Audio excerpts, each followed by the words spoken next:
आजचा दिवस सर्व विद्यार्थ्यांसाठी, ज्या विद्यार्थ्यांनी इंजिनिअरिंग ऍडमिशनसाठी कॅप राऊंडमध्ये भाग घेतलेल्या अशा विद्यार्थ्यांसाठी, पालकांसाठी, शिक्षकांसाठी, माझ्यासारख्या शिक्षकांसाठी, काउन्सिलरसाठी खूप महत्त्वाचं आहे. माझ्यासाठी खूप महत्त्वाचं आहे, तुमच्यासाठीही महत्त्वाचं आहे. कारण आज कॅप राऊंड 1 चे अलॉटमेंट येणार आहेत आणि ते अलॉटमेंट आल्यानंतर आपल्या मनामध्ये वेगवेगळे प्रश्न निर्माण होणार आहेत. या प्रश्नांविषयी हा मी व्हिडिओ बनवलेला आहे. नमस्कार, मी साळुंखे सर. साळुंखे सर केमिस्ट्रीमध्ये स्वागत आहे. तुम्ही साळुंखे सर केमिस्ट्री या YouTube चॅनलवर खूप छान प्रकारे प्रतिसाद देत आहात. जास्तीत जास्त लोकांपर्यंत हा चॅनल पोहोचवण्याचा प्रयत्न करा. अजूनही सबस्क्राईब केलं नसेल तर प्लीज सबस्क्राईब करा, जेणेकरून मला नवनवीन व्हिडिओज, अशाच प्रकारचे नवनवीन माहितीपूर्ण व्हिडिओज जे आहेत ते बनवण्याची प्रेरणा मिळत राहील. मी डायरेक्ट आपल्या टॉपिककडे येतो. आज जे काही अलॉटमेंट येणार आहे ते आपल्या लॉग इन मध्ये, मी एका स्टुडंटचा लॉग इन इथे घेतलेला आहे.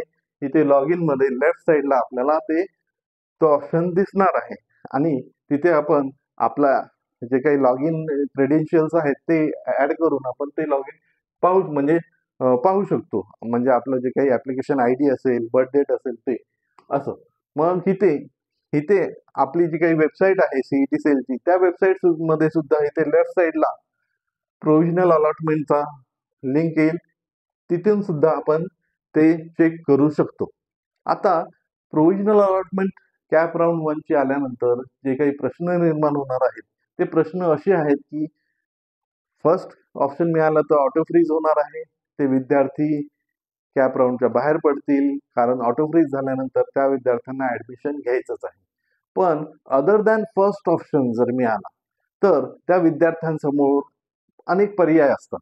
म्हणजे सेल्फ फ्रीज करायचं आहे की नॉट फ्रीज करायचं आहे. आता इथे निर्णय घेणे खूप महत्वाचं आहे. काही विद्यार्थी असंही करतील की त्यांना कॉलेज अलॉट झालेलं आहे अदर दॅन फर्स्ट ऑप्शन, पण ते काही न करता ते कॅप राऊंड 2 चा ऑप्शन फॉर्म भरतील. म्हणजे असेही काही विद्यार्थी असतात. ते खूप रिस्की असतं. पण ज्या विद्यार्थ्यांना अदर दॅन फर्स्ट ऑप्शन लागलेलं आहे, तर त्यांना असं वाटत असेल की जर जे कॉलेज मिळालेलं आहे, जो कोर्स मिळालेला आहे त्या कॉलेजमध्ये तो छान आहे, मला ह्याच कॉलेजमध्ये ऍडमिशन घ्यायचं आहे, तर ते विद्यार्थी सेल्फ फ्रीज ऑप्शन सिलेक्ट करून ऍडमिशन प्रोसेस मध्ये भाग घेतील, म्हणजे ऍडमिशन घेतील आणि कॅप राऊंड प्रोसेसच्या बाहेर पडतील.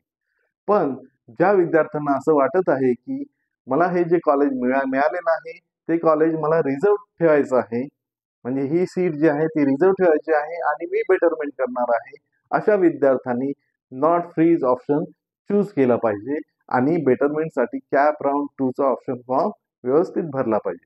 काही विद्यार्थ्यांच्या बाबतीत काय झालेलं आहे की त्यांनी कॅप राऊंड 1 साठी ऑप्शन फॉर्म व्यवस्थित न भरल्यामुळे लोअर कॉलेज त्यांना अलॉट होणार आहे.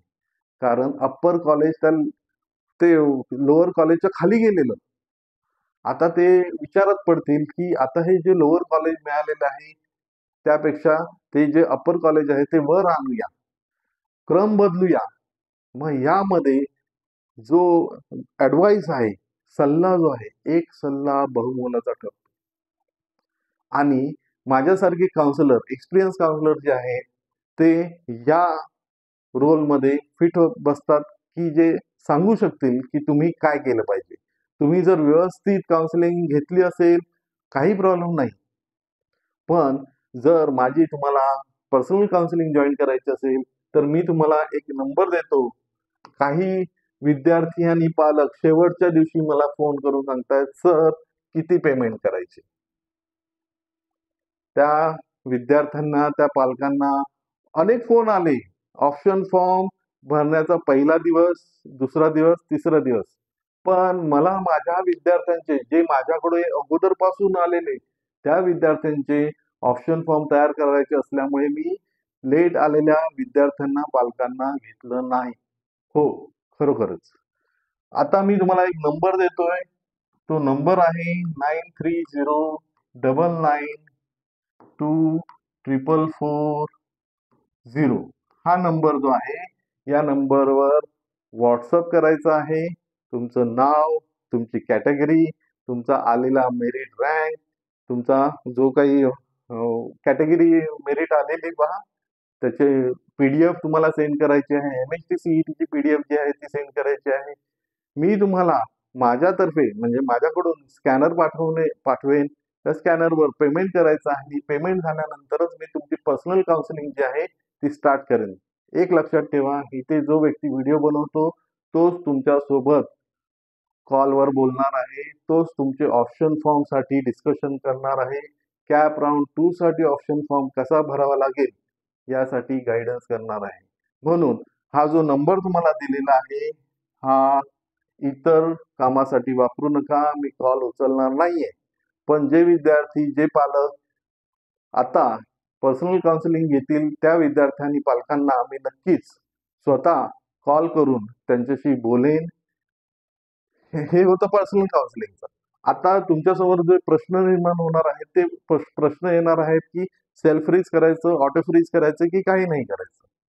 तर काही न करणे रिस्की असेल. तुम्हाला जी काही सीट मिळालेली आहे, ती सीट रिझर्व्ह करून म्हणजेच नॉट फ्रीज करून तुम्ही जर कॅप राउंड 2 साठी गेलात तर नक्कीच ते योग्य ठरेल असं मला वाटतं. घाई करू नका. निर्णय घेण्यामध्ये डिस्कशन करा. तुम्ही विद्यार्थी जे आहेत ते विद्यार्थ्यांनी पालकांसोबत, त्यांच्या शिक्षकांसोबत हे डिस्कशन केले पाहिजे. सल्ला महत्वाचा ठरू शकतो की एक्झॅक्ट कोणती डिसिजन आपल्याला घ्यायची आहे.